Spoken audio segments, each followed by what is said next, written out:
بسم اللہ الرحمن الرحیم۔ میں نے ذکوان سے سنا، وہ حضرت ابو ہریرہ رضی اللہ عنہ سے یہ حدیث بیان کرتے تھے کہ نبی کریم صلی اللہ علیہ وسلم نے فرمایا، جس نے پہاڑ سے اپنے آپ کو گرا کر خودکشی کر لی وہ جہنم کی آگ میں ہوگا اور اس میں ہمیشہ پڑے رہے گا، اور جس نے زہر پی کر خودکشی کر لی وہ زہر اس کے ہاتھ میں ہوگا اور جہنم کی آگ میں وہ اسے اسی طرح ہمیشہ پیتا رہے گا، اور جس نے لوہے کے کسی ہتھیار سے خودکشی کر لی تو اس کا ہتھیار اس کے ہاتھ میں ہوگا اور جہنم کی آگ میں ہمیشہ کے لیے وہ اسے اپنے پیٹ میں مارتا رہے گا۔ استغفر اللہ۔ میں نے رسول اللہ صلی اللہ علیہ وسلم سے سنا، ان حضرت صلی اللہ علیہ وسلم نے فرمایا کہ جو شخص صبح کے وقت 7 عجوہ کھجوریں کھا لے اسے اس دن نہ زہر نقصان پہنچا سکے گا اور نہ جادو۔ میں نے ابو ادریس سے پوچھا، کیا ہم دعا کے طور پر گدی کے دودھ سے وضو کر سکتے ہیں، جہاں اسے پی سکتے ہیں، جہاں درندہ جانور کے پتے استعمال کر سکتے ہیں، یا اونٹ کا پیشاب پی سکتے ہیں؟ ابو ادریس نے کہا کہ مسلمان اونٹ کے پیشاب کو دعا کے طور پر استعمال کرتے تھے اور اس میں کوئی حرج نہیں سمجھتے تھے، البتہ گدی کے دودھ کے بارے میں ہمیں رسول اللہ صلی اللہ علیہ وسلم کی یہ حدیث پہنچی ہے کہ ان حضرت صلی اللہ علیہ وسلم نے اس کے گوشت سے منع فرمایا تھا۔ اس کے دودھ کے متعلق ہمیں کوئی حکم یا ممنوعات ان حضرت صلی اللہ علیہ وسلم سے معلوم نہیں ہے، البتہ درندوں کے پتے کے متعلق جو ابن شہاب نے بیان کیا کہ مجھے ابو ادریس خولانی نے خبر دی اور انہیں ابو سلبہ کشانی رضی اللہ عنہ نے خبر دی کہ رسول اللہ صلی اللہ علیہ وسلم نے ہر دانت والے شکاری درندے کا گوشت کھانے سے منع فرمایا ہے۔ رسول اللہ صلی اللہ علیہ وسلم نے فرمایا، جب مکھی تم میں سے کسی کے برتن میں پڑ جائے تو پوری مکھی کو برتن میں ڈبا دے اور پھر اسے نکال کر پھینک دے، کیونکہ اس کے ایک پر میں شفا اور دوسری میں بیماری ہے۔ رسول اللہ صلی اللہ علیہ وسلم نے فرمایا کہ اللہ تعالیٰ اس کی طرف قیامت کے دن نظر رحمت نہیں کرے گا جو اپنا کپڑا تکبر و غرور کے سبب سے زمین پر گھسیٹ کر چلاتا ہے۔ نبی کریم صلی اللہ علیہ وسلم نے فرمایا، جو شخص تکبر کی وجہ سے تہمت گھسیٹتا ہوا چلے گا تو اللہ تبارک تعالیٰ اس کی طرف قیامت کے دن نظر بھی نہیں کرے گا۔ استغفر اللہ۔ حضرت ابو بکر صدیق رضی اللہ عنہ نے عرض کیا، یا رسول اللہ صلی اللہ علیہ وسلم، میری تہمت کا ایک حصہ کبھی لٹک جاتا ہے مگر یہ کہ خاص طور اس کا خیال رکھوں گا۔ آپ نے فرمایا، تم ان لوگوں میں سے نہیں ہو جو ایسا تکبر سے کرتے ہیں۔ سورج گرہن ہوا تو ہم نبی کریم صلی اللہ علیہ وسلم کے ساتھ تھے۔ آپ جلدی میں کپڑے گھسیٹتے ہوئے مسجد میں تشریف لائے، لوگ بھی جمع ہو گئے۔ ان حضرت صلی اللہ علیہ وسلم نے 2 رکعت نماز پڑھائی، گرہن ختم ہو گیا، تب آپ ہماری طرف متوجہ ہوئے اور فرمایا، سورج اور چاند اللہ کی نشانیوں میں سے 2 نشانیاں ہیں، اسی لیے جب تم ان نشانیوں میں سے کوئی نشانی دیکھو تو نماز پڑھو اور اللہ سے دعا کرو جہاں تک کہ وہ ختم ہو جائے۔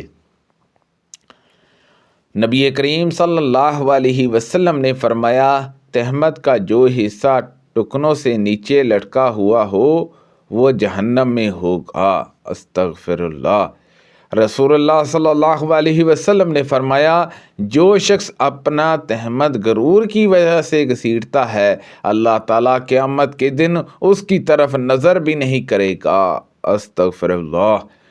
نبی جہاں یہ بیان کیا، ابو القاسم صلی اللہ علیہ وسلم نے فرمایا، بنی اسرائیل میں ایک شخص ایک جوڑا پہن کر کبر و غرور میں سرمست سر کے بالوں میں کنگھے کیے ہوئے اکڑ کر اتراتا جا رہا تھا کہ اللہ تعالیٰ نے اسے زمین میں دنسا دیا۔ اب وہ قیامت تک اس میں تڑپتا رہے گا یا دنستا رہے گا۔ استغفر اللہ۔ رفاع کرزی رضی اللہ عنہ کی بیوی رسول اللہ صلی اللہ علیہ وسلم کے پاس آئی۔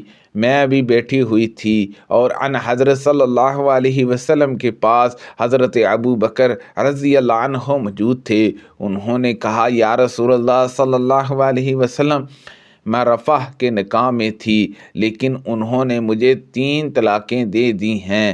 اس کے بعد میں نے عبد الرحمن بن زبیر رضی اللہ عنہ سے نکاح کر لیا، اور اللہ کی قسم کہ ان کے ساتھ یا رسول اللہ صلی اللہ علیہ وسلم صرف اس جالر جیسا ہے۔ انہوں نے اپنی چادر کے جالر کو اپنے ہاتھ میں لے کر اشارہ کیا۔ حضرت خالد بن سعید رضی اللہ عنہ جو دروازے پر کھڑے تھے اور انہیں بھی اندر آنے کی اجازت نہیں ہوئی تھی، اس نے بھی ان کی بات سنی۔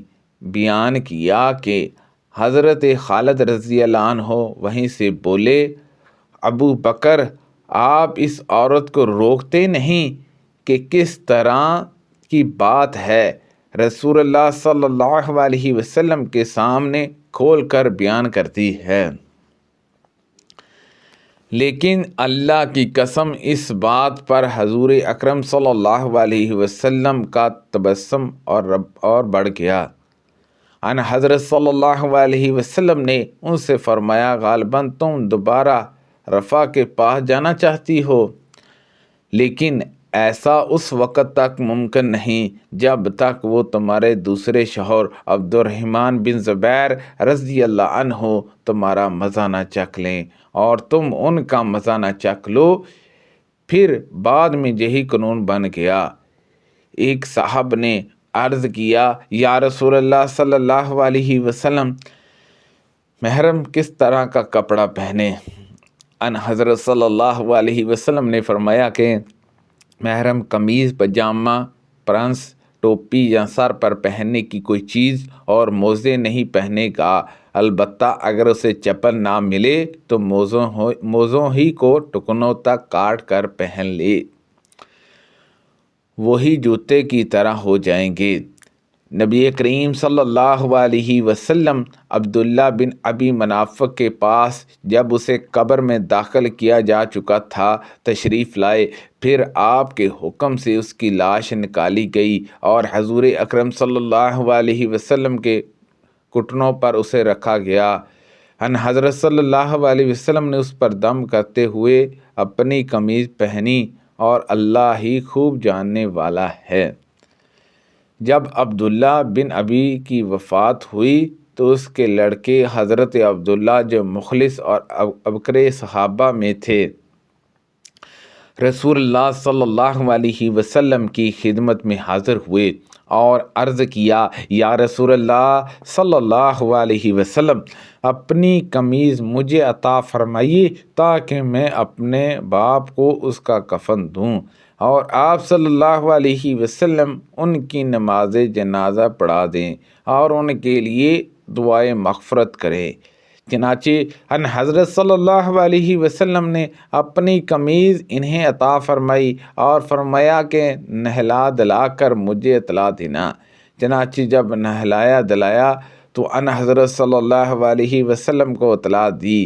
ان حضور صلی اللہ علیہ وسلم تشریف لائے تاکہ اس کی نماز جنازہ پڑھائیں، لیکن حضرت عمر رضی اللہ عنہ نے آپ کو پکڑ لیا اور عرض کیا، یا رسول اللہ صلی اللہ علیہ وسلم، کیا اللہ تعالیٰ نے آپ کو منافقین پر نماز جنازہ پڑھنے سے منع نہیں فرمایا ہے، اور فرمایا ہے کہ ان کے لیے مغفرت کی دعا کر دیں؟